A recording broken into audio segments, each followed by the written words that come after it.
आज का ये एपिसोड शुरू करने से पहले एक छोटी सी बात। क्या आप भी अपना पॉडकास्ट बनाने की सोच रहे हैं?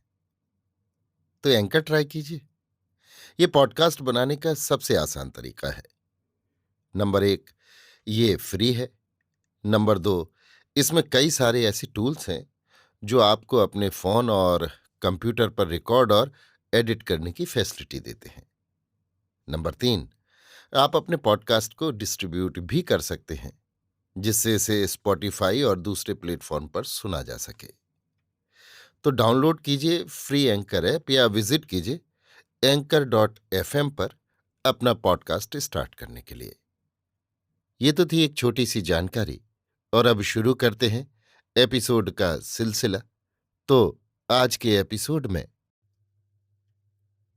लीजिए सुनिए किशोरीलाल गोस्वामी के लिखे उपन्यास खूनी औरत का साथ खून का 6वां परिच्छेद, सज्जनता, मेरी यानी समीर गोस्वामी की आवाज में।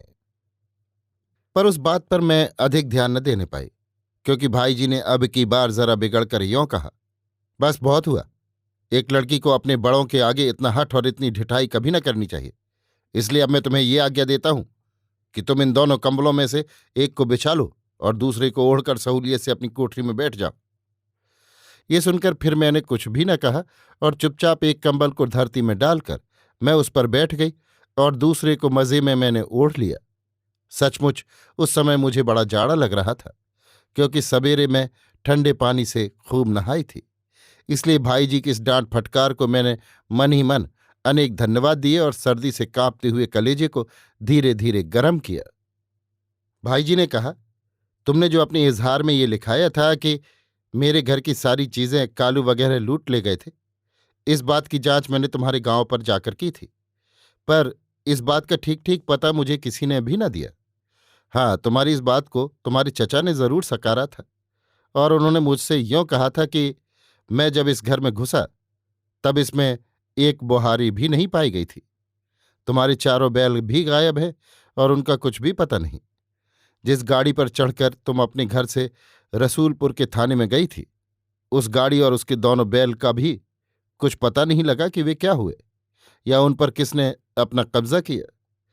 मेरे दरियाफ्त करने से ये भी मालूम हुआ कि हिरवा नाव की माँ हुलसिया भी अपने लड़के के खून होने के 3-4 दिन बाद प्लेग से मर गई, और हिरवा की नौजवान जोरू झलिया न जाने कहाँ चल दी।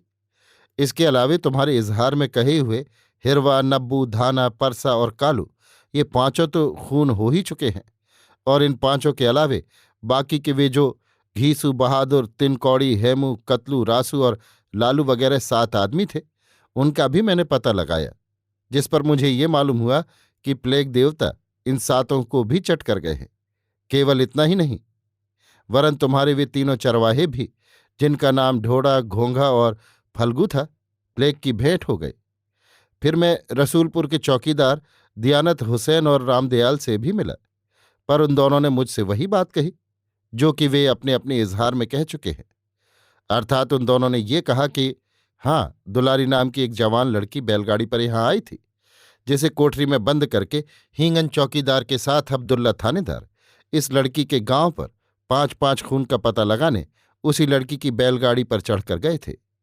पर रात को वे दोनों इक्के पर वापस आए, और तब अब्दुल्ला ने इस चौकी पर के हम 6 चौकीदारों को बुलाकर ये हुक्म दिया कि अब तुम सब अपनी कोठरी में चले जाओ, और जब तक तुम लोगों को हींगन चौकीदार या मैं न पुकारूं, तब तक अपनी कोठरी से हरगिज बाहर न निकलना, क्योंकि अब मैं उस खूनी औरत से खून कबूल कराऊंगा। इसमें मुमकिन है कि वो खूब शोरगुल मचावे। इसलिए तुम सबों को ये हुक्म दिया जाता है कि इस औरत के चीखने चिल्लाने की आवाज़ सुनकर यहाँ हरगिज न आना और अपनी कोठरी के अंदर रहना। बस अपने अफसर का ऐसा हुक्म सुनकर हम 6 चौकीदार अपनी कोठरी में आ बैठे। इसके बाद क्या हुआ, इस बात की खबर हम लोगों को नहीं है। हाँ, जब इस जवान लड़की ने हम लोगों की कोठरी के पास पहुंचकर हम लोगों को पुकारा और ये कहा कि हींगन और अब्दुल्ला आपस में लड़ झगड़ कर कट मरे हैं, इसलिए तुम लोग उन्हें जाकर देखो, तब इतना सुनते ही हम लोग बहुत ही घबराए और तुरंत हम लोगों ने जाकर क्या देखा कि हींगन और अब्दुल्ला दोनों मरे पड़े हैं। सारी कोठरी और तख्तपोश खून से रंग गया है। अब्दुल्ला का सिर कटा हुआ है, हींगन के कलेजे में तलवार घुसी हुई है, और वे दोनों बेजान होकर तख्त पर लुढ़के पड़े हैं। ये सब हाल देखकर हम लोग बहुत ही घबराए और रामदयाल इस वारदात की खबर करने तुरंत कानपुर रवाना किया गया। बस इतना ही हाल हम लोग जानते हैं, जो अपने इजहारों में लिखवा चुके और कचहरी में भी कह चुके हैं। और ये बात जो उस खूनी औरत ने अपने इजहार में कही है कि रामदयाल ने मुझे दूध पिलाया, ये बिल्कुल झूठ है। उसे किसी ने दूध तो क्या, पानी भी नहीं पिलाया। इसके अलावे उस औरत की ये बात भी बिल्कुल झूठ है जो कि उसने अपने बयान में रामदयाल और दियानत हुसैन का नाम लेकर अब्दुल्ला और हींगन के बारे में कही है, क्योंकि रामदयाल और दियानत हुसैन ने अब्दुल्ला और हींगन के खिलाफ इस औरत से कुछ भी नहीं कहा था। यहाँ तक कि उससे किसी भी चौकीदार ने किसी किस्म की बातचीत नहीं की थी, इत्यादि। बस उन दोनों का बयान सुनकर फिर मैं कानपुर वापस आ गया। अभी आप सुन रहे थे किशोरीलाल गोस्वामी के लिखे उपन्यास खूनी औरत का 7 खून का 6वां परिच्छेद, सज्जनता मेरी यानी समीर गोस्वामी की आवाज में।